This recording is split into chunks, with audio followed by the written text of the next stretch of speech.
ఎట్లా మరి ఈ సమస్యతో బయటపడేది ఎట్లా? సమస్య కంటే గొప్పవాడు నా దేవుడే, దానికంటే గొప్పవాడు ఉన్నాడు. ఆయన తలుచుకుంటే ఎంతసేపు? ఆయన సెలవు లేకుండా వచ్చిందా ఏంది? ఆయన తెలియకుండా వచ్చిందా? తీసేస్తాడులే. ఏమి నీ ధైర్యం? నేను ఇంత టెన్షన్ పడుతుంటే లెక్క లేకుండా మాట్లాడుతున్నావు. లెక్క లేకుండా ఒకసారి కాదు 100 సార్లు మాట్లాడతా. ఎందుకు? దేన్ని బట్టి ధైర్యం అంటే ఆయనను బట్టి. ఆయన ఏందో నాకు తెలుసు, నాకెందుకు టెన్షను? నాకేమి అలా పాటలు ఎక్కువ అవుతుందిలే, అది మీకు తెలుసు కాబట్టి ముగిస్తున్నాను. ఆ మెట్టికి వెళ్ళండి. అప్పుడు ప్రకాశమానమైన నక్షత్రంలా మారిపోతాను. అప్పుడు అవుతావు నువ్వు రియల్ స్టార్. ఎంతో మందికి స్వాంతన కలిగించగలుగుతావు, ఎంతో మందిని ఆదరించగలుగుతావు, ఎంతో మందిని ప్రోత్సహించగలుగుతావు. ఎప్పుడు నీ ముఖంలో చెరగని చిరునవ్వు కళ్ళ కళ్ళ కళ్ళ కళ్ళ కళ్ళ కళ్ళ కళ్ళ కళ్ళ కళ్ళ ఆడుతూ ఉంటావు. అప్పుడు ప్రకాశించింది నీ ముఖం. లేకపోతే తుమ్మల్లో పొద్దుపడిచినట్టు ఉంటుంది. తుమ్మల్లో పొద్దుపడిచినట్టు. కొంతమంది తిడతారు, ఆ ముఖం ఏంది, ముఖం ఇప్పుడు తుమ్మల్లో పొద్దుపడి తుమ్మ అనుకుంటాను. అట్లుంటుంది ముఖం. కానీ ఆయనను బట్టి నువ్వు నడుస్తూ ఉంటే, ఆయన సముఖంలో నువ్వు జీవిస్తూ ఉంటే, ఆయనతో లోతైన అనుబంధం నువ్వు కలిగి ఉండి ఒక ఎదిగిన పరిణతి చెందిన కూతురుగా కొడుకుగా నువ్వు రూపాంతరం చెందగలిగితే అనుభవం వేరబ్బా. మీరు అట్లా తయారు కావాలన్న కోరిక. ఏమంటారు? మార్తా మరియలు అలా పెనేసుకున్నారు యేసయ్యని. అందుకే ఎవరికి ఇవ్వని రెస్పెక్ట్ వాళ్ళకి ఇచ్చాడు. మార్త వచ్చి, నీకు చింతలేదా? ఆమె ఆంతుని కూర్చొని మా మీటింగ్లు ఏంటంటే, నువ్వు చెబుతానే ఉన్నావు, బాగానే చెబుతున్నావు, మొత్తానికి ఏం తింటావా? పొద్దుస్తమానం చెప్పుకుంటూనే ఉంటావు నువ్వు. నీ కడుపు పట్టించుకో నువ్వు. నీ పరిస్థితి ఏంది? అది అవసరమే. మార్త ప్రేమ మరి ఆయన కడుపు నింపాలి. ఆయన ఏమంటాడంటే, పిచ్చిదానా, నువ్వు పెట్టినా పెట్టకపోయినా నేను తినే ఆహారం వేరుగా ఉంది. నాకు నువ్వు ఏదో తిండి పెడితే దాన్ని బట్టి తృప్తి చెందేవాడిని కాదులే, కానీ నా మాట వింటే నాకు తృప్తి. బలి అర్పించుట కంటే సమీపించి మాట వినుట శ్రేష్టము. వినుట, ఆయన పాదాల దగ్గర కూర్చొని వినుట ఉత్తమమైనది, అవసరమైనది, శ్రేష్టమైంది. అంతే. ఏంటిది ఉత్తమమైంది మీరు చెప్పండి? ఆయన పాదాల దగ్గర చేరి ఆయన మాట వినుట, ఆయన పాదములను ఆశ్రయించుట. రైట్. ఇంకొకే ఒక మాట చెప్పి నేను ముగిస్తా. ఆ మాట ఎంత పొడవు ఉంటుందో నాకు తెలియదు. ఏమంటే ఒక్కటే ఒక మాట, దాని లెంత్ అంచనా వేయొద్దు, కానీ అయిపోయింది, సింపుల్గా అయిపోయింది. ఎందుకు వినమన్నాడు? ఆయన పాదాల దగ్గరికి వచ్చినప్పుడు ఏమేం జరుగుతాయో రాత్రి చెప్పాను. ఇప్పుడు ఏంటంటే, మరి ఆయన పాదాల దగ్గర కూర్చొని వింటా ఉంది అని రాస్తుంది. ఆయన పాదముల యొద్ద కూర్చుండి ఆయన బోధ వినుచుండెను అని. ఈ వినటం అనేది చాలా కీలకం. మనం చేసే కార్యాల కంటే కూడా ముందు అసలు ఆయన మనసు ఏంటో, ఆయన ఆలోచన ఏంటో, ఆయన ఏం చెప్తున్నాడో వినటం మనకు చాలా అవసరం. మనం వినే విషయంలోనో మాట్లాడే విషయంలోనో జాగరూకులమై ఉండాలి. ముగిస్తున్నాను, జాగ్రత్తగా వినండి. పాప రాత్రంతా మీరు మేల్కొని ఉన్నారు, వదిలేస్తాను, ప్రశాంతంగా వెళ్ళిపోతురు. కానీ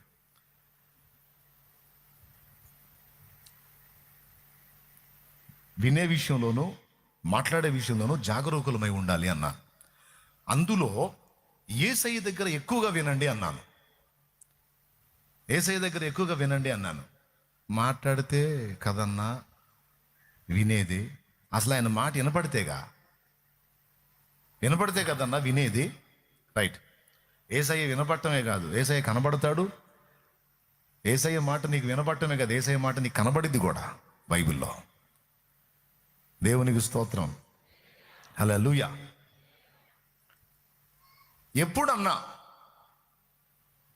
మెయిన్ విషయం మాట్లాడుతున్నాను, ఎప్పుడన్నా యేసయ్య తన బిడ్డలకి భయపడండి అని చెప్పాడా? ఏమని చెప్పాడు మీరు చెప్పండి. పెద్దగా చెప్పాలి. రైట్. ఎప్పుడైనా యేసయ్య తన బిడ్డల్ని నువ్వు నాశనం అయిపోతావు అన్నాడా? ఏమన్నాడు మరి? నిశ్చయముగా నీవు ఆశీర్వదించబడతావు. ఎప్పుడైనా యేసయ్య నీకంటే నీ శత్రువు బలవంతుడు అని చెప్పాడా? శత్రువు బలవంతుడు అయినప్పటికీ ఎదుగో నేను నీకు తోడై ఉన్నాను, నేను అని జయించున్నాను పో అన్నాడు. ఎప్పుడు ఆయన నీతో జయమే మాట్లాడతాడు, ఎప్పుడు నీతో ఆయన ఆదరణే మాట్లాడతాడు, ఎప్పుడు భయపడొద్దు అని ధైర్యాన్నే మాట్లాడతాడు, ఎప్పుడు కృంగిపోవద్దు లే అని ప్రోత్సాహాన్నే మాట్లాడతాడు. ఎప్పుడన్నా యేసయ్య ఓటమి మాట్లాడా? ఎప్పుడన్నా అపజయం మాట్లాడా? పిరిగితనం మాట్లాడా? రోగాన్ని మాట్లాడా? స్వస్థతను మాట్లాడా? ఓకేనా? ఇప్పుడు యేసయ్యని పక్కన పెడదాం, మనుషుల దగ్గరికి వద్దాం. మనకి ఇప్పుడు యేసయ్య మాటల కంటే మనుషుల మాటలు కదా మనకు బాగా ఇంపార్టెంట్. ఇప్పుడు మనుషుల వ్యవహారానికి వద్దాం. ఇక మనుషులు పక్కన చేరి ఏ పొద్దు ఏం చెబుతుంటారు? ఈ దరిద్రాలే వాళ్ళు చెప్పేది. భయాన్ని చెబుతారు, పిరిగితనాన్ని నూరిపోస్తుంటారు, కృంగదీస్తుంటారు, పతనం చేసే మాటలు మాట్లాడుతుంటారు. అందుకని వినటం అనేది ఒక ముఖ్యమైన సంగతి అన్నాను. ఆ వినే విషయాలు ఏవై ఉండాలో నువ్వు జాగ్రత్త పడాలి. ఎందుకనగా ఇక్కడ మళ్ళీ ఇంకో ట్విస్ట్ ఉంది. ఎందుకనగా వినుట వలన విశ్వాసము కలుగును. అందుకు రోమాపత్రిక అదేదో అధ్యాయం, అదేదో వచనం మీరే చూసుకోండి. రోమపత్రిక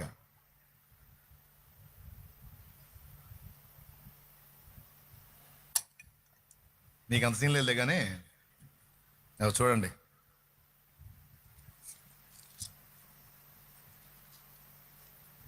నేనే చదువుతాను. 10వ అధ్యాయము 16వ వచనం చదువున్నాను. 17వ వచనం చదువు. కాగా వినుట వలన విశ్వాసము కలుగును, వినుట క్రీస్తును గూర్చిన మాట వలన కలుగును. అయ్యా అయిపోయింది. ఇక సంతోషంగా నుంచి వెళ్తే స్తోత్రం చెప్పండి.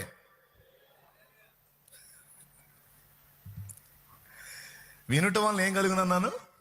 నేనన్నానా? యేసయ్య అన్నాడా? వాక్యంలో చెప్పించాడా? ఓకేనా? రైట్. మీరు వినే విషయంలో జాగ్రత్త అన్నాను. ఇప్పుడు యేసయ్య మాటలు వింటారా, పనికిమాలిన వాళ్ళ మాటలు వింటారా? పనికిమాలిన వాళ్ళ మాటలు వింటే ఆ విన్నదాన్ని బట్టి విశ్వాసం ఏర్పడిద్ది. ఆ విశ్వాసం ఏర్పడిందంటే అదే జరిగిద్ది. అట్లా కాకుండా పరిశుద్ధుల మాటలు, విశ్వాస వీరుల మాటలు, యేసయ్య మాటలు నువ్వు ఎప్పుడు వింటున్నావు అనుకో, దాన్ని బట్టి విశ్వాసం ఏర్పడిద్ది, అది జరిగిద్ది. ఏమైనా అర్థమైందా? ఏం అర్థమైందో చెప్పండి ఒక మొక్క. ప్రతి చెత్తోడి మాటలు వినకూడదు. ఏంది? ప్రతి చెత్త మేడం మాటలు వినకూడదు. పిరిగితనం, అవిశ్వాసం, బలహీనత, కృంగుబాటు, దిగజారుడుతనం మాట్లాడే సోదరులను అసలు దగ్గరికి రానియకూడదు. అట్టంటి వాళ్ళు ఉంటే డబ్బులు ఇచ్చి దండం పెడతాను, నా దగ్గరికి రావద్దురా, నీ కాళ్ళు పట్టుకుంటానని. వాడు నోరు తెరిచిన కాడి నుంచి అది అట్టయిపోయింది, ఇది ఇట్టయిపోయింది, అది పోతుంది, ఇది పోతుంది, ఏదో అయిపోతుంది అంటే గుండె దడొచ్చి బీపీ పెరిగిపోయి నరాలు చల్లబడి ఖచ్చితంగా పొద్దుస్తమానం ఈ దరిద్రపు మాటలు వింటున్నప్పుడు మనలో ఏం ఏర్పడిద్ది?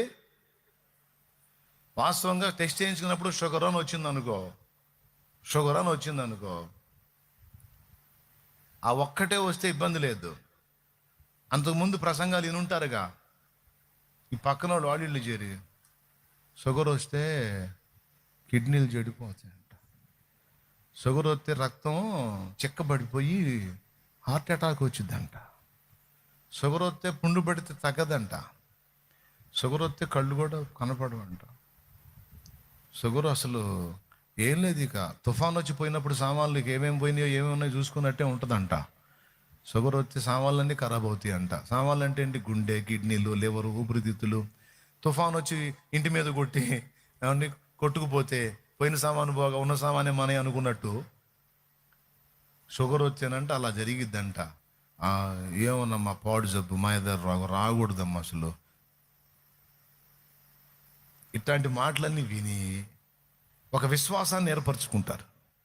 అందుకే చెబుతున్న, ఏది వింటున్నావో జాగ్రత్త. నేను జాగ్రత్త కోసం అని వింటావు, మంచిదే, అంతటితో వదిలేసే సైకాలజీ అయితే ప్రాబ్లం లేదు. కానీ నువ్వు ఎలాంటి దానివి అంటే, ఎలాంటి వాడు అంటే, విన్నావు అంటే ఫీడ్ చేసుకుంటావు. నువ్వు శుభ్రంగా ఫీడ్ చేసుకుంటావు సిస్టంలో. ఇక నీకు షుగర్ అని రిపోర్ట్ రాగానే కిడ్నీలు నొప్పి స్టార్ట్ అయింది నీకు. ఎందుకంటే ఫస్ట్ అదే కదా పాయింట్. తర్వాత గుండె ఎందుకు కొంచెం కొట్టుకోవటంలో మార్పు వస్తుంటుంది. సెకండ్ అదే కదా. స్తోత్రం. చివరికి కాలు బొట్టనేళ్ళు అది మరి పుండుబడి తగ్గిపోకపోవటం, చివరికి లెక్కలో కాలు కూడా తీసేయాలిగా. మరి మొత్తం ప్రోగ్రామ్ అంతా ఉంటుంది. ముందు ఇనుంది కదా, మొత్తం ఆ విన్న దాన్ని బట్టి టోటల్ బాడీ స్ట్రక్చర్ అంతా ఆ విధంగా మారిపోయింది. బ్రదర్, నేను చెప్పేది ఒట్టి మాట కాదు. నువ్వేం వింటున్నావో జాగ్రత్త, నువ్వేం తీసుకుంటున్నావో నీ హృదయంలోకి జాగ్రత్త. వినుట అనేది ఒట్టి మాట కాదు. వినుటలో చాలా పెద్ద ప్రమాదం ఉంది, వినుటలో చాలా పెద్ద దీవెన కూడా ఉంది. పిచ్చి మాటలు, పనికిమాలిన మాటలు, పిరిగి పందల మాటలు, ధైర్యాన్ని కృంగదీసే మాటలు, మాట్లాడేటువంటి మాటలు నువ్వు తీసుకుంటే అది నాశన హేతు. విశ్వాసాన్ని బలపరిచి ప్రోత్సహించే దేవుని వాక్కు, దైవజనుల వాక్కు నువ్వు తీసుకుంటే దాన్ని బట్టి నీలో విశ్వాసం డిజైన్ అవుతుంది. ఫలితంగా ఆ ఫలాలు నువ్వు చూస్తావు. ఇప్పుడు చెప్పు, వింటావా సోదరుల మాటలో? ఘోరంతని కొండంతలు చేసి సమస్యను భూతార్థంలో చూపించి నీ గుండెల్ని దడతో నింపే పనికిమాలిన మాటలు వింటావా? నువ్వు పేషెంట్వా? నువ్వు మంచంలో ఉన్నావా? నువ్వు రోగిగా ఉన్నావా? అట్లయితే నువ్వు ఒకటి చేయాలా, పరామర్శించడానికి వస్తారుగా, వచ్చి పెట్టుకొని జబ్బేం జబ్బు నమ్మ, పాడు జబ్బు, ఇది వస్తే అంతే నమ్మ, మనిషిని పీల్చేస్తుంది. ఎట్టున్నాయా? అయ్యా ఏం కాదు అన్నా, బాగానే ఉంటావులే అని ఒక మాటని, తర్వాత పక్కన వాళ్ళు పక్కన ఇంకో పనికి మళ్ళీ ఒకళ్ళు ఉండరు. ఏం బాగు, ఎట్టుండేవాడు ఎట్ట అయిపోయాడు చూడు పాపం. ఇక ఆ రోగం వస్తే అంతేనమ్మా, అంతే, ఆ రోగం వస్తే అంతే, ఇంక లేదు అనగానే ఆ మనసులో ఉన్నాడు సగం చేస్తాడు. అసలు వీళ్ళు ఎవరు చూడమన్నారు? ఈ పనికిమాలిన వాళ్ళు ఎవరు రమ్మన్నారు? ఈ దిక్కుమాలిన మాటలు, ఈ దరిద్ర మాటలు ఎవరు మాట్లాడమన్నారు?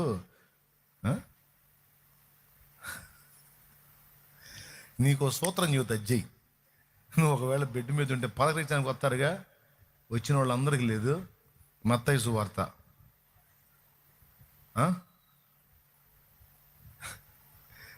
8వ అధ్యాయం దగ్గర నుంచి చదివించు. అయ్యా బాగున్నావా అనుకుంటా వస్తారా, బ్రహ్మాండంగా ఉన్నా కూర్చో అని చెప్పి కూర్చోబెట్టి బైబిల్ ఇదేంది అంటాడు. చదువు 8వ అధ్యాయం చదువు అంటే కుష్ఠరోగిని స్వస్థపరుస్తాడు. అందులో స్వస్థత స్వస్థత స్వస్థత, రోగుల్ని బాగు చేయటం, దయాలు వెళ్ళగొట్టడం, చచ్చిన వాళ్ళని లేపటం, ఈ కార్యాలయాలు ఉంటాయి. వచ్చినోడు కల్లా బైబిల్ ఇయటం, చదివియటం. ముందు నిన్ను నాశనం చేయకపోగా వాడికి పట్టిన దయ్యం కూడా వదిలిపోయింది. అర్థమైందా? వాడు నిన్ను పాడు చేయడు, పాడు చేద్దామని సాతాను చేత శోధించబడ్డాడు కూడా బాగుపడిపోతాడు. ఒకడంట బెడ్ మీద ఉండి, విశ్వాసే, దేవుడిని ఎరిగినోడు, మంచి భక్తిపరుడు, బెడ్ మీద ఉన్నాడు. మరి బలహీనతలు ఏ మనిషికైనా వస్తాయిగా, మనమేమి వజ్రాలతో ఏం చేయలేదు ఇక, మనం మట్టి శరీరమేగా. రోగాలు వస్తాయి మనుషులు అన్నప్పుడు, సమస్యలు వస్తాయి పోతాయి, అయినా తీసేస్తాడు. ఏంది ఉన్నాడుగా, సచిన వాళ్ళని బతికిచ్చినోడా, మాటతో తన వాక్కు చేత రోగాలు స్వస్థపరిచినోడా, అద్భుతాలు చేసినోడా, ఉన్నదాన్ని లేనట్టు, లేని దాన్ని ఉన్నట్టు చేయగలవాడు, లేని వాటిని ఉన్నట్టే పిలిచేవాడు, సమస్తమును సాధ్యపరిచేవాడు,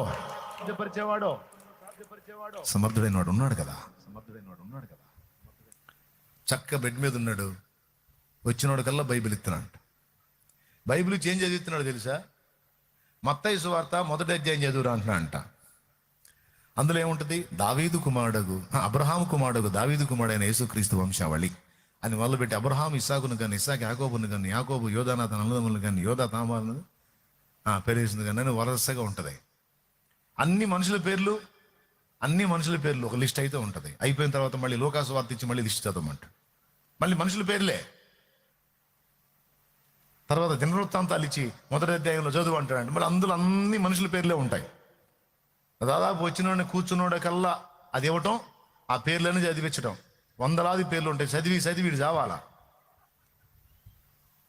ఆడు చదువుతాడు అనుకుంటాడు, జబ్బు వచ్చింది కదా, మైండ్ కూడా దెబ్బతింది, ఏందో పిచ్చి పిచ్చి అన్ని చేయమంటున్నాడు.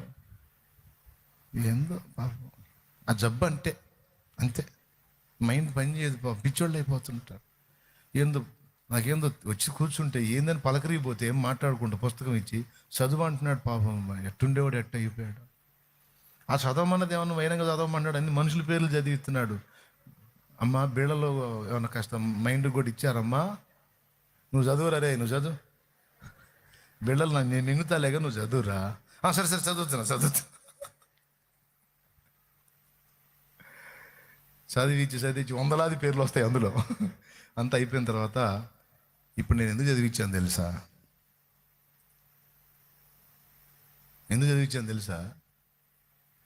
అరే ఎప్పుడో పోయిన వాళ్ళు ఇంతమంది పేర్లు గుర్తుపెట్టుకొని ఇంతమంది పేర్లు ఆ బైబిల్లోకి వచ్చేటట్టు రాపిచ్చినోడికి నా పేరు తెలియదంట్రా.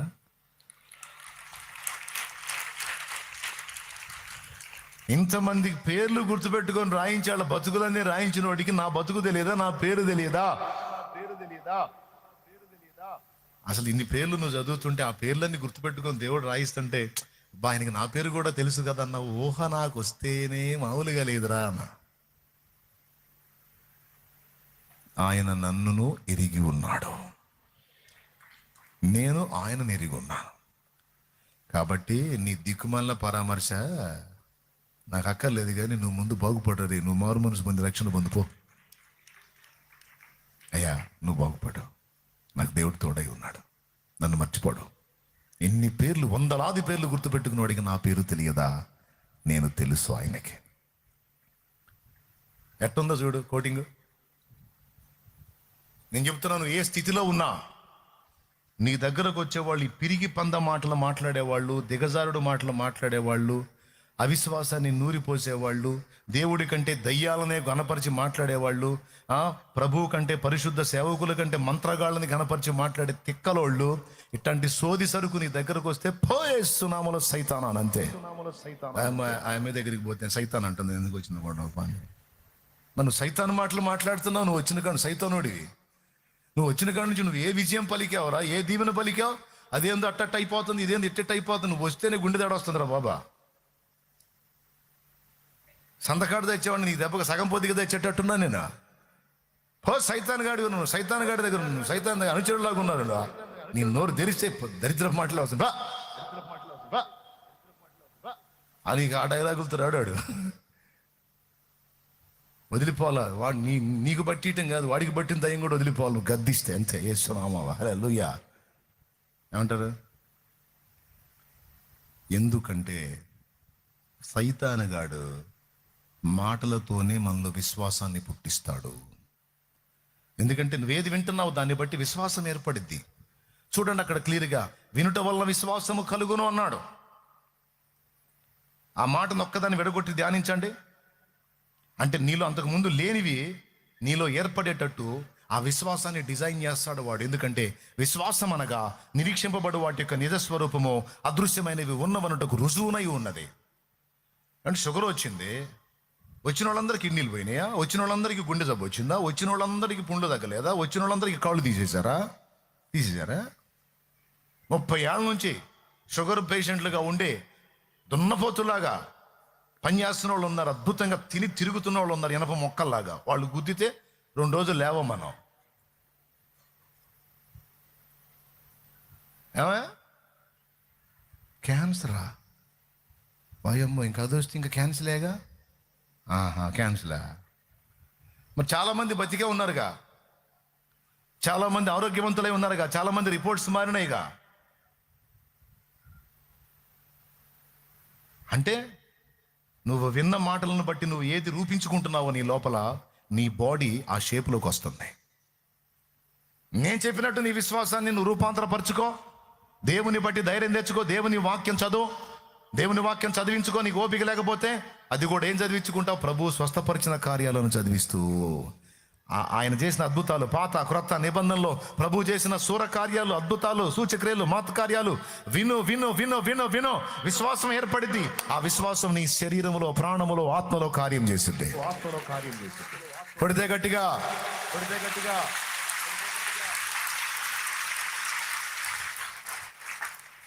పొద్దస్తమాన సోదోళ్ళ మాటలు, సోది మాటలు విని, వాళ్ళు ఇంట్లో వాళ్ళు కావచ్చు, బయట వాళ్ళు కావచ్చు, నోరు మూపించాలా పిచ్చివాగుడు ఆగితే. పిచ్చివాగుడు అంటే ఏంది? పిరిగితనాన్ని నూరిపోసే మాటలు, అవిశ్వాసపు మాటలు, కృంగదీసే మాటలు, దిగజారుడు మాటలు, ఓడిపోయే మాటలు. ఇంపార్టెంటా కాదా చెప్పండి ఒకసారి. మరి ఏది పడితే అది తింటావా నువ్వు? అంటే సుత్తివాగుడు ఆగే దగ్గర కూర్చోకూడదు అసలు. దేవుణ్ణి కనపరిచి మాట్లాడతారు, దేవుని సూరకార్యాలు చెప్తా ఉంటారు, అక్కడ కూర్చోను, ఫుల్ ఛార్జ్ అవుతాను నేను. అందుకే నాకు అసలు గడగడలాడదు. అయ్యా అయ్యా అయ్యా అయ్యా లేదు, ఇయ్యలేదు. ఏమైంది? ఏం కాదు, నా దేవుడు కార్యం చేస్తాడు. అవును, డాక్టర్లు చెప్పారు తగ్గదని, దేవుడు చెప్పలేదుగా. ఏసై చెబితే నువ్వు ఏడు, నేను కూడా ఏడుతా, ఇద్దరం కూర్చొని ఏడుద్దాం. చెప్పడు ఏసయ్యా, చెప్పడు. నాకు అసాధ్యమైనది ఏదైనా కలదా అంటాడు ఆయన. నా తండ్రి చేయలేంది ఏంది? ఆయన ఎందు విశ్వాసం ఉంచుకో. ఈ సమస్యను కూడా నీకు దీవెనగా మారుస్తాడు. ఈ రోగాన్ని స్వస్థపరుస్తాడు. ఈ పరిస్థితి నుంచి నేను బయటేస్తాడు. జాగ్రత్త అన్నాను. నువ్వు వినే విషయాలు జాగ్రత్తగా ఉండాలి. నువ్వు పలికే మాటలు కూడా అవతలి వాళ్ళలో ఒక పాజిటివ్ ఐడియాలజీ వచ్చేటట్టు, పాజిటివ్ ఆలోచనలు వచ్చేటట్టు నీ వాక్కు కూడా రిలీజ్ అవ్వాలి. నీ వాక్ ఎలా ఉండాలో తెలుసా? కృంగిన వాళ్ళని లేవనెత్తే వాక్కు.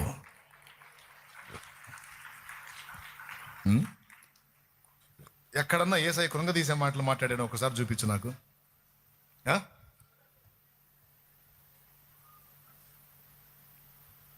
ఒక్క చోట చూపించండి ఎక్కడన్నా కృంగదీసే మాటలు, బలహీనపరిచే మాటలు, దిగజార్చే మాటలు, దరిద్ర మాటలు మాట్లాడాడని చూపించండి. నా తండ్రి, బంగారు తండ్రి, ఎప్పుడో తెరిచిన భయపడకుడి అంటాడు. రాజాయాజక పరిచర్యను చేయగ నన్ను పిలచితివే. రాజాయాజక పరిచర్యను చేయగ నన్ను పిలచితివే.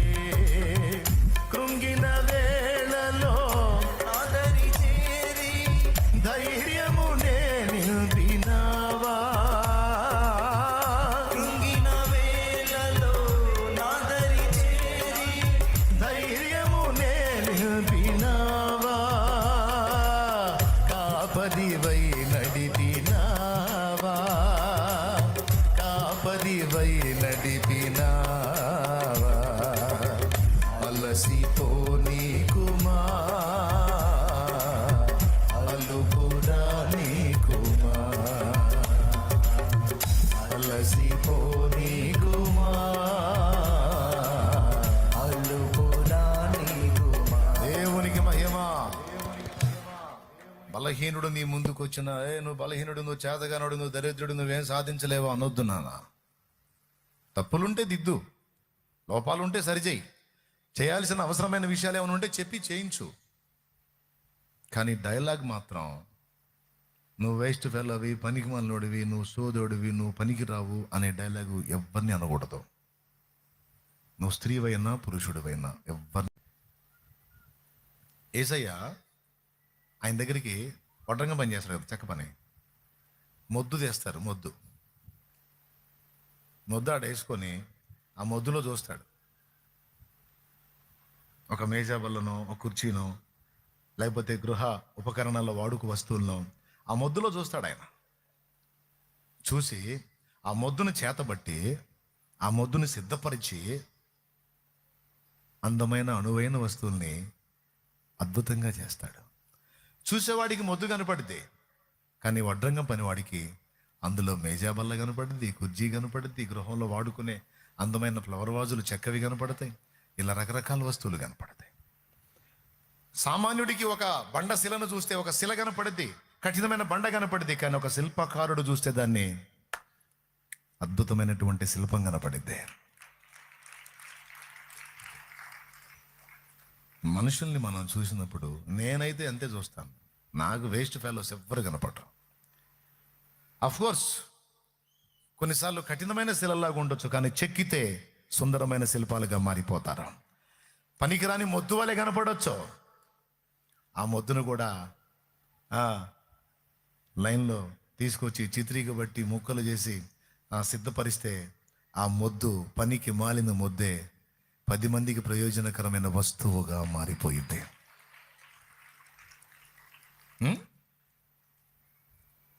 నేను అదే చెబుతాను, అంతా నన్ను పిచ్చోడు, సోదోడు, తిక్కలోడు అంటున్నారన్న, నాకైతే సావాలనిపిస్తుంది. అంటే ఎవడురా నేను చెప్పింది, నువ్వు తిక్కలోడివి పిచ్చోడివి అంటే తిక్కలోళ్ళని పిచ్చోళ్ళని తయారు చేసే పిచ్చి పని దేవుడు చేస్తాడా?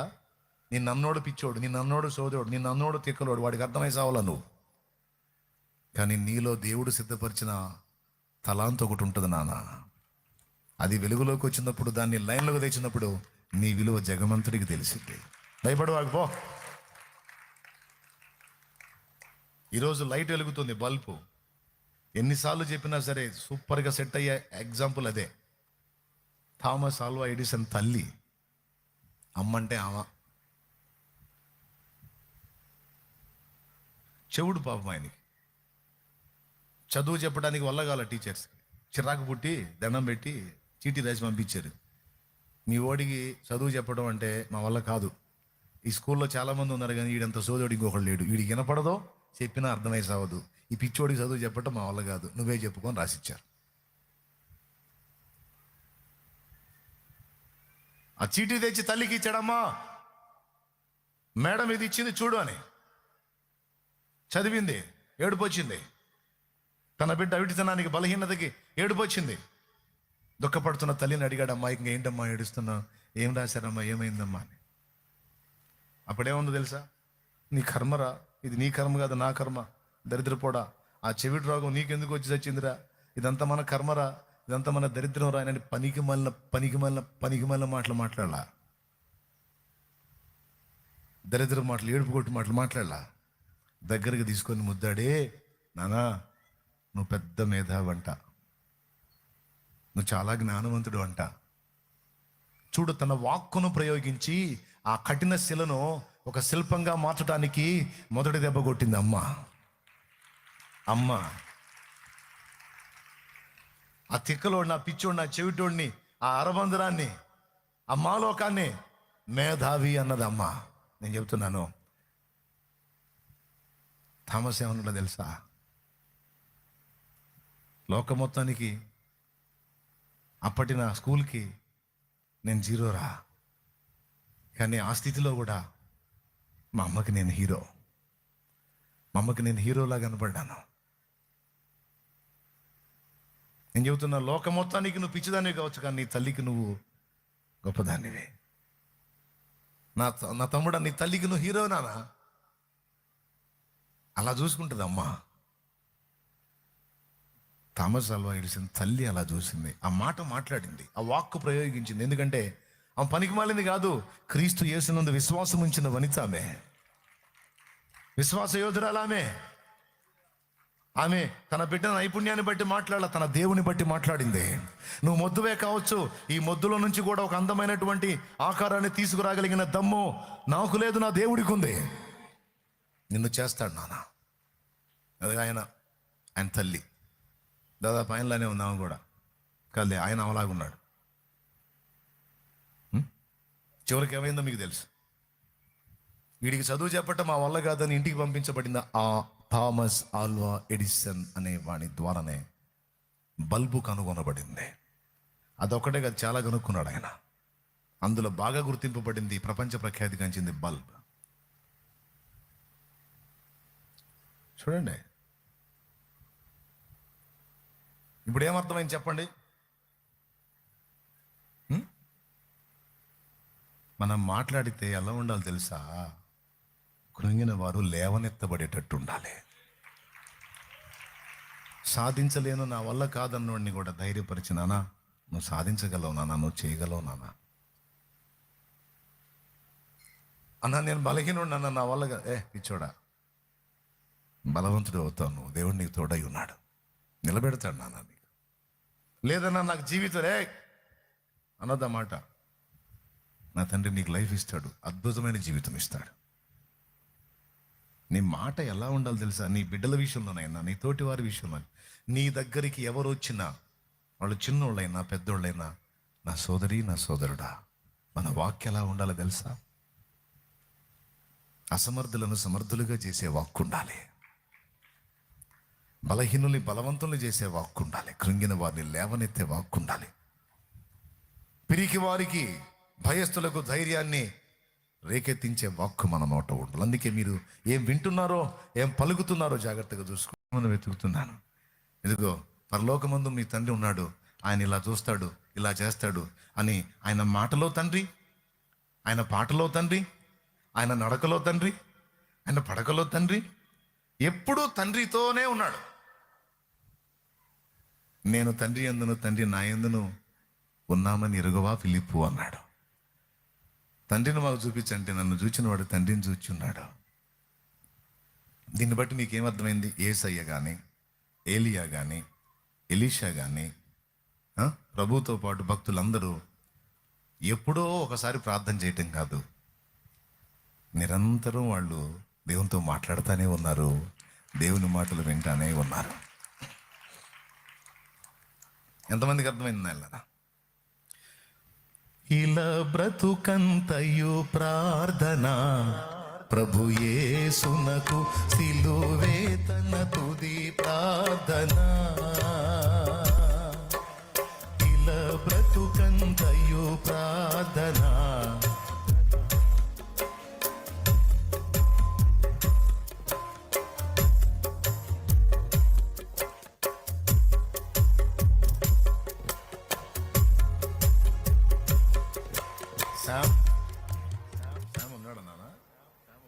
లేడా?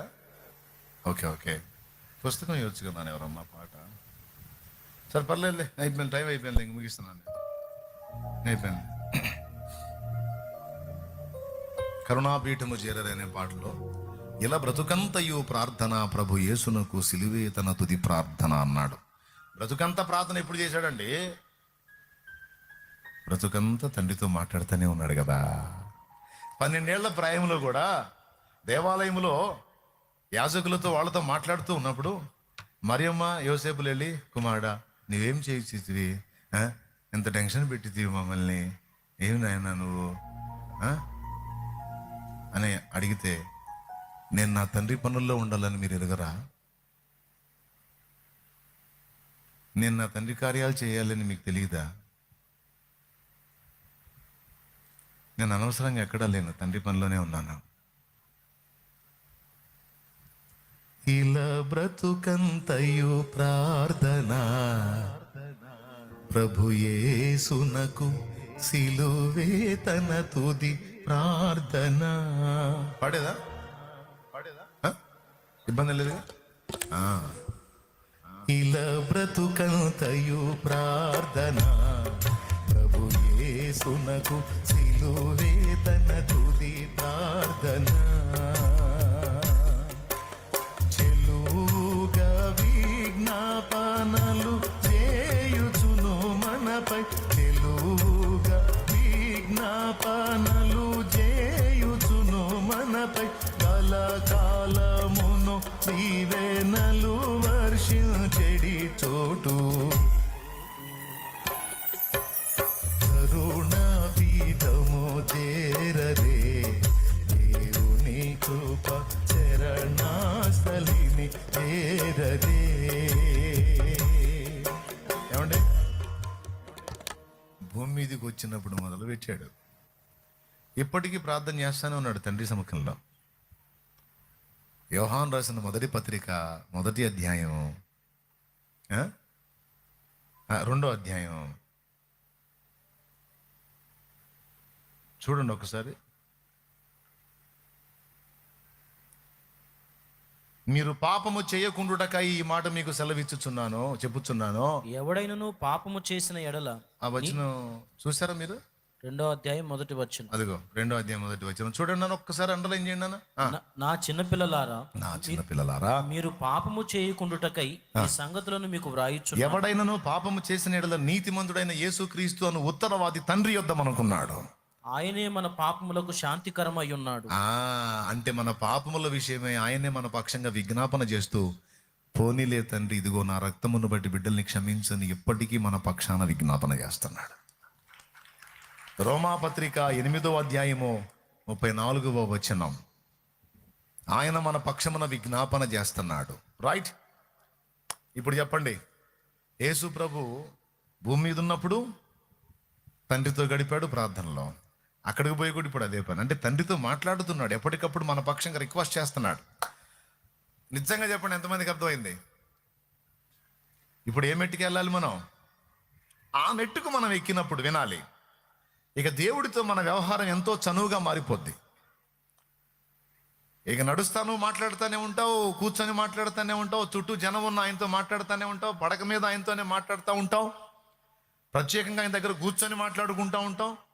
అది కూడా ఎంత సహజంగా అంటే చాలా సహజంగా, చాలా క్లోజ్గా, చాలా చనువుగా మార్త ఆ మెట్టులో కనపడింది. ఆయన దగ్గరకు వచ్చి ఎంతో సన్నిహితంగా ఆయనతో మాట్లాడుతుంది. ఆయన్ని బాగా ఎరిగిన వ్యక్తిలాగా, ఆయనకి చాలా చనువుగా ఉన్నట్టుగా, ఏమయ్యా నీకు చింత లేదా? వచ్చారు మరి ఆతిథ్యం చేయాలి కదా, అది ముఖ్యమే కదా అంటే ఆయన అంతే చనువుగా మాట్లాడుతున్నాడు. మార్తా, మార్తా, మార్తా, నీవు అనేకమైన పనుల చేత, విస్తారమైన పనులు పెట్టుకున్న చేత అలసి ఉన్నావు. అలుపు ఎక్కువయ్యి నా మీద కసురుకుంటున్నావు. పిచ్చి పిచ్చిగుందా? ఏం మాట్లాడుతున్నావు? అల్లా మరియను తృణీకరిస్తున్నావు. మరియ శ్రేష్టమైన దాన్ని ఎంచుకుంది. విస్తారమైన పనులు కాదు, అవసరమైనది ఒక్కటే. అవసరమైనది ఒక్కటే. ఏమిటది అంటే, నా పాదముల యొద్ద కూర్చుండి నా యొద్ద నేర్చుకునుట. అందుకమ్మా రాత్రి అంత ప్రసంగం చేసింది. ఇప్పుడు చెప్పండి, 2 చేతులు ఎత్తి స్తోత్రం. అవసరమైంది ఏంది? ఒక్కటే. ఏమిటది? ఆయన పాదాల దగ్గర కూర్చొని ఆయన మాటలు వినుట. ఓకేనా? భక్తి సాధనలో పరాకాష్ఠకి వెళ్ళినప్పుడు దేవునితో చనువు ఏర్పడుతుంది మనకి. ఇక మన ప్రపంచం అంతా ఆయన అయిపోతాడు. ఇక ఆయన తలంపులే, ఆయన కార్యాలే, వర్ణించుకోవటం, తలపోసుకోవటం, ఎవరన్నా దొరికినా సరే ఆయన గురించే. మన దెబ్బకి వచ్చిన వాళ్ళు కూడా లేదు. అమ్మాయికి ఎంత పిచ్చెక్కినట్టుంది. ఇప్పుడు నేను 5 సార్లు కలిశాను, దొరికిన ప్రతిసారి ఆ యేసు ప్రభు గురించి తప్ప ఇంకోడు గురించి చెప్పట్లా. అది ఎవడు, ఆ పాస్టర్ ఎవడో కానీ ఆ అమ్మాయిని పాడు చేశాడు, పెట్టాడు, అది చండాలం చేశాడు. వాడు ఎవడి దగ్గరికి పోతున్నాడు, వాడిని చెడగొట్టాడు. ఎవడు? పాస్టర్ గాడు. ఎవరిని చెడగొట్టాడు? వాళ్ళ ఫ్రెండ్ని చెడగొట్టాడంట. వాడంటే వీడు ఎప్పుడు పోయినా సరే వాడికి యేసు ప్రభు గురించి మాట్లాడుతున్నాడు. నువ్వు వచ్చినా, నేను వచ్చినా, ఎవరు వచ్చినా దేవునికి కనెక్ట్ అయిపోయిన వాడు ఆయన గురించే మాట్లాడతాడు, ఆయన గురించే ఆలోచిస్తాడు, ఆయన గురించే తలపోస్తాడు, ఆయననే ప్రేమిస్తాడు. పొలంలో ఉన్న ఆయనే, పనిచేస్తున్న ఆయనే, ఉద్యోగంలో ఉన్న ఆయనే, సంపన్నులు వచ్చి నిలబడ్డా మంచి డబ్బున్నాడండి సారు, చాలా మంచి కోటీశ్వరుడు. ఈడు పెండాకు, ఈడేం కోటీశ్వరుడు, శ్రీమంతుడు నా దేవుడు.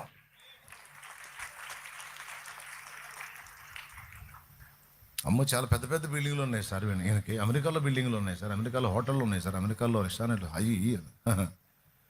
ఇడి బంధు ఇడికి అమెరికాలోనే ఉన్నాయి. విశ్వమంతా నా దేవుడిదే.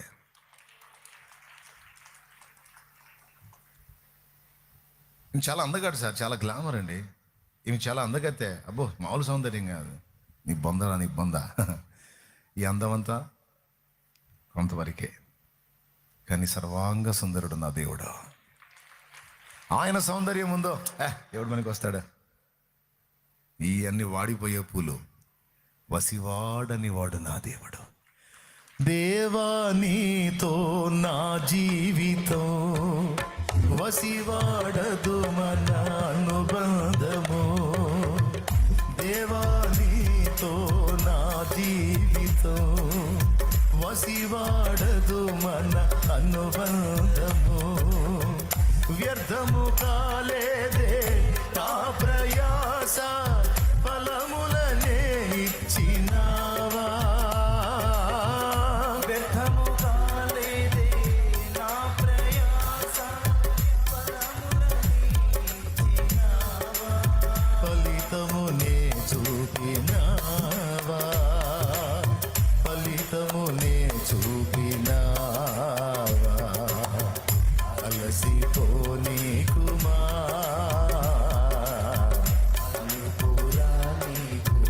ఇక దేవునితో ఆ మెట్టికి వెళ్ళిపోయిన వాళ్ళకి నువ్వు ఏదన్నా చెప్పు గొప్పది అనిపించదు.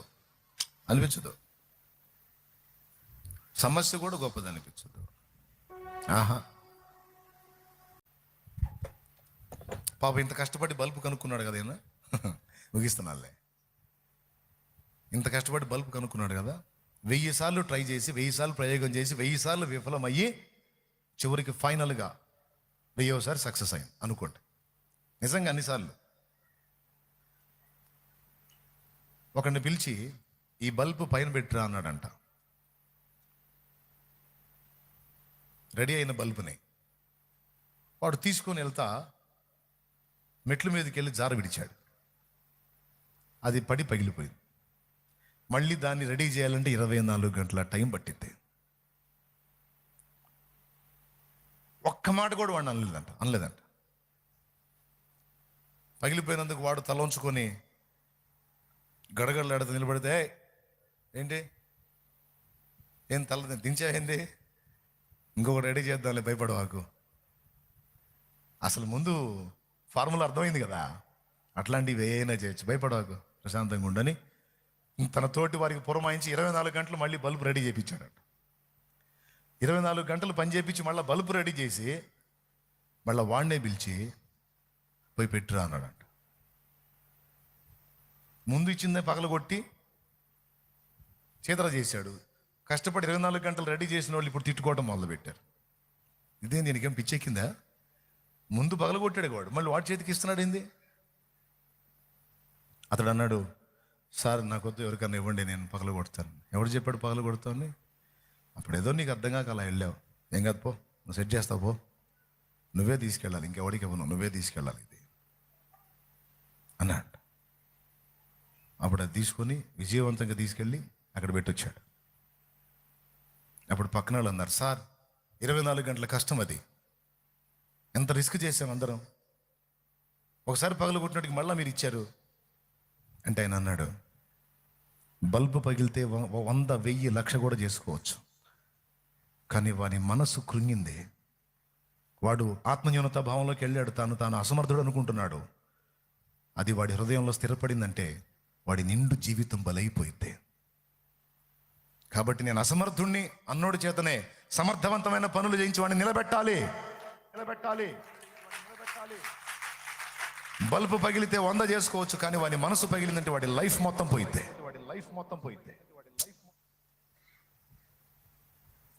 గుర్తుపెట్టుకోండి, ఎంత ఇంపార్టెంట్ అండి ఇది. ఒక మనిషి మనసుని విరగదీయటం ఎంతసేపు అండి?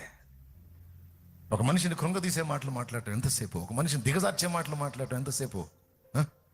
అదే గొప్ప విద్య కానీ కాదు. కృంగిన వారిని లేవనెత్తడానికి చాలా నిబద్ధత ఉండాలి. పిచ్చోడిని కూడా మేధావిని చేసే వాక్కు ఉండాలి మన్నోట.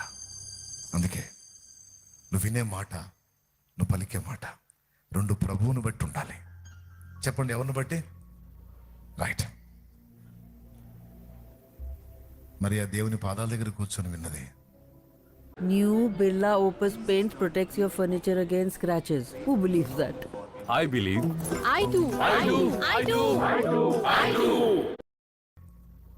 రైట్.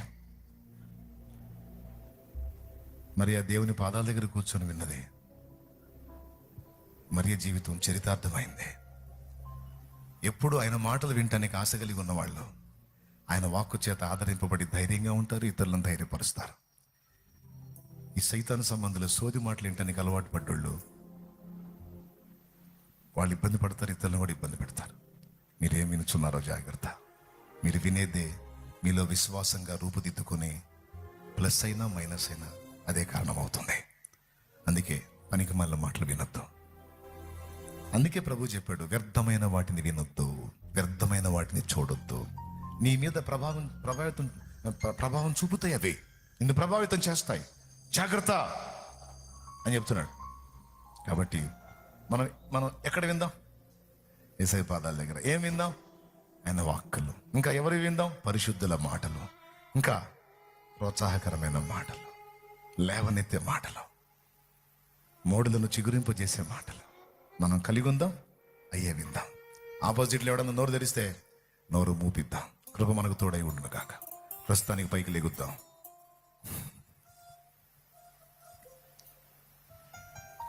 నాన్న, నీ నోట ఎప్పుడు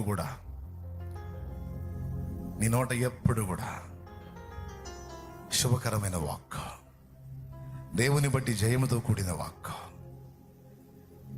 దేవుని బట్టి విశ్వాసముతో కూడిన వాక్కు. నేను అసమర్థుడిని సార్, నేను పనికిరానంటే ఎవడరా చెప్పింది నువ్వు అసమర్థుడు అనే? అసమర్థుని తయారు చేసే అసమర్థుడా నా దేవుడు? నా దేవుడు చేశాడు నిన్న. నా దేవుడు నిన్నంటూ సృష్టించాడంటే నీకు ఇచ్చే పని తన మీద నీకు ఇచ్చాడు. వేస్ట్ క్యాండిడేట్లు చేసే వేస్ట్ పని నా దేవుడు ఎందుకు చేస్తాడు? నా దేవుని సృష్టిలో వ్యర్థమైంది ఇది లేదు. వేస్ట్ గాళ్ళే ఇది వేస్ట్ అది వేస్ట్ అనుకుంటారా? నా దేవుడు వేస్ట్ పనులు చేయడం. ఒక బండశిలలో శిల్పాన్ని పెట్టాడు, కఠిన మొద్దులో కొన్ని వస్తువులు పెట్టాడు. అట్లాగే మొద్దులాంటి శిష్యులలో ప్రపంచాన్ని కదిలించి అపోస్తలను చూశాడు నా బంగారు యేసయ్య. మొద్దులాంటి శిష్యులు యోహాను యాకోబులు ఉరిమెడివారు, కోపం ఎక్కువ. పేతురు దుడుకు పేతురు అని పేరు, తొందరపాటు. తోమ అనుమానాల పుట్ట.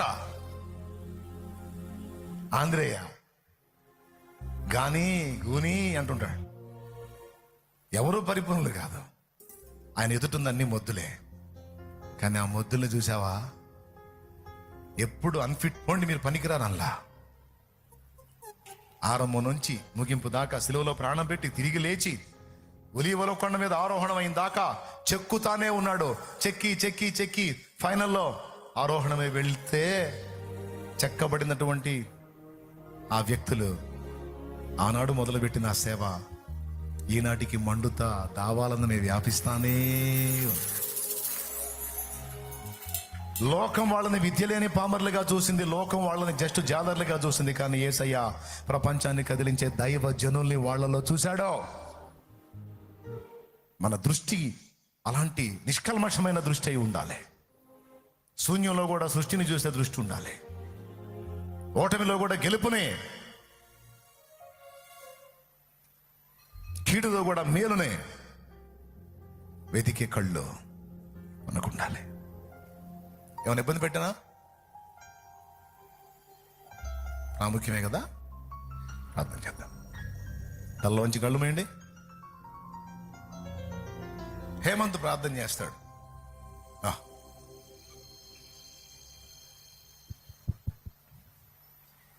స్తోత్రం స్తోత్రం స్తోత్రం స్తోత్రం. మహాగణుడ, ప్రేమ స్వరూపి, నమ్మదైన దేవ, వేలాది కోట్లాది స్తోత్రాలు చెల్లిస్తున్నాం నా తండ్రి. నా దేవ, నీ దాసును వాడుకొని నూతన విషయాలు మాతో మాట్లాడినందుకు నీకు వందనాలయ్యా. ఏ వ్యక్తి పరిపూర్ణుడు కాదు నా తండ్రి, కానీ నువ్వు వారాంటి వారిని ఎన్నుకొని ఈరోజు మమ్మల్ని కూడా ఎన్నుకొని ఒక ఉన్నతమైన స్థితిలో మమ్మల్ని ఉంచినందుకు నీకు స్తోత్రాలు చెల్లిస్తున్నాను. ఈ మాటలు, ఈ వాక్ నీ బిడ్డల గుండెల్లో ఫలింపచేయండి నా తండ్రి. దుష్టుడు దొంగిలించకుండా సహాయం చేయి. ఈ మాటలు వారి జీవితంలో నెరవేరేట్టు సహాయం చేయి. నీ బిడ్డల్ని బలపరచండి. వారు ఎదుర్కొంటున్న శోధనలు కూడా దూరపరిచి సహాయం చేయి. ఈ మాటలు వారి జీవితాల్లో, వారి కుటుంబ జీవితాల్లో కూడా స్థిరపరచండి. నీవే సహాయం చేయి. యేసు నామములో అడిగి వేడుకొంచున్నాము తండ్రి, ఆమేన్. Praise the lord. పరలోకమందున్న మా తండ్రి, నీ నామం పరిశుద్ధపరచబడును గాక, నీ రాజ్యం మాకు వచ్చుగాక, నీ చిత్తం పరలోకమందు నెరవేర్చినట్లు భూమి అందు నెరవేరును గాక, మా బ్రతుకుల్లో నెరవేరును గాక. మాకు కావలసిన అనుదిన ఆహారం నేడు మాకు దయచే. మా పట్ల అపరాధం చేసిన వారిని క్షమించుటకు శుద్ధ మనస్సును సుబుద్ధిని మాకిచ్చి మా అపరాధాలను నీవు క్షమించు. మమ్మల్ని శోధనలోనికి తేక దుష్టి నుండి కీడు నుండి తప్పించు. ఎందుచేతనగా రాజ్యము బలము మహిమా శక్తి సర్వం నిరంతరం నీవై ఉన్నావు తండ్రి. ఆమేన్. ఈరోజు ఇక్కడ ఉన్న వాళ్ళలో రక్షణ కొరకు ఎవరన్నా తీర్మానం చేసుకుంటే, సిద్ధపడి వస్తే, లేదా ఇప్పుడు సిద్ధపడితే, కోటం అయిపోతుంది, ఆశీర్వాద ప్రార్థన చేయబోతున్నాను, బాప్తిస్మానికి సిద్ధపడి వచ్చిన వాళ్ళు చర్చి బ్యాక్ సైడ్కి వెళ్ళండి. పరిశుద్ధులు మిమ్మల్ని నీళ్ళ దగ్గరికి తీసుకెళ్తారు. అక్కడ మీకు బాప్తిస్మం ఇవ్వడం జరుగుతుంది. Final blessing. ఎంతమందికి చెప్పిన మాటలు వినబడ్డాయి? ఎంతమంది హృదయంలో తీసుకున్నారు? చెప్పండి. కృంగదీస్తారా? కృంగిన వారిని లేవనెత్తుతారా? కృంగదీసే మనసు ఏది? శోధకుడి మనసు. కృంగిన వారిని లేవనెత్తేది దేవుని మనసు. మొద్దులో కూడా అందమైన వస్తువులు చూసేది యేసయ్య మనసు. కఠిన శిలల్లో కూడా అద్భుతమైన శిల్పాలను చూసేది, మొద్దు లాంటి శిష్యుల్ని ప్రపంచానికి దీవెనగా మార్చింది ఆయన బిడ్డలా. చెత్త మాటలు వినొద్దా? ఓకే, పిరికి పందల మాటలు వినొద్దా? నీ కర్మ ఇంతేనే, నీ ముఖాన రాసిందే, నీ దరిద్రమే, నీ కర్మే అంటే నోరు ముయ్యవే అని చెప్పు. నువ్వంటే బాగుంటుంది, నేనంటే బాగుంటుందిలే, అందుకని నువ్వు ముయ్యమ్మా, నువ్వు ముయ్యి. నీ కర్మలు గిర్మలు సోదాపు. అదంతా దేవుణ్ణి ఎరగనప్పుడు నేను దేవుణ్ణి ఎరిగా, నేను దేవుని బిడ్డనే, ఇక కర్మల గిర్మలు ఏం లేవు, అన్ని కర్మలు కొట్టేశాడు సిలువలో. సమస్తము సమకూడి నా మేలుకే వచ్చింది చూడో. అది ఎన్ని మలుపులు తిరిగైనా సరే వచ్చి ఒక మేలుగా నా కాళ్ళ దగ్గరికి రావాల్సిందే. అది ఈ డైలాగ్ వాడితే వాళ్ళకి పట్టింది ఏం కూడా పోయింది. మర్చిపోవద్దు. సూత్రం లైఫ్ లాంగ్ గుర్తుపెట్టుకోవాల్సిన సూత్రం. మన తండ్రి అయిన దేవుని ప్రేమ, ఆయన ప్రియ కుమారుడు క్రీస్తు కృప, పరిశుద్ధాత్మతోడి మనోహర దివ్య సహవాస సమాధాన సమృద్ధి సమకూడిన మనకు సకల పరిశుద్ధులకు సార్వత్రిక సంగమంతటికి, ఇక్కడున్న బిడ్డలకు, ఆన్లైన్ ద్వారా వీక్షిస్తున్న బిడ్డలకు, తర్వాత వినబోతున్న బిడ్డలకు, ఒంగోలులో వీక్షిస్తున్న బిడ్డలకు, అందరికీ సదా తోడయుండి నిత్యత్వంలో చేరు పర్యంతం మనల్ని నడిపించును గాక. ప్రవేశ రక్తమునకు జయం, ప్రవేశ రక్తమునకు జయం, యేసునామమునకు సంపూర్ణ విజయం కలుగును గాక. ఓ, నీవు తలంచినటువంటి విశ్వాసపు విజయం యేసునామములో నా తండ్రి నీకు దయచేయును గాక. ఆమేన్.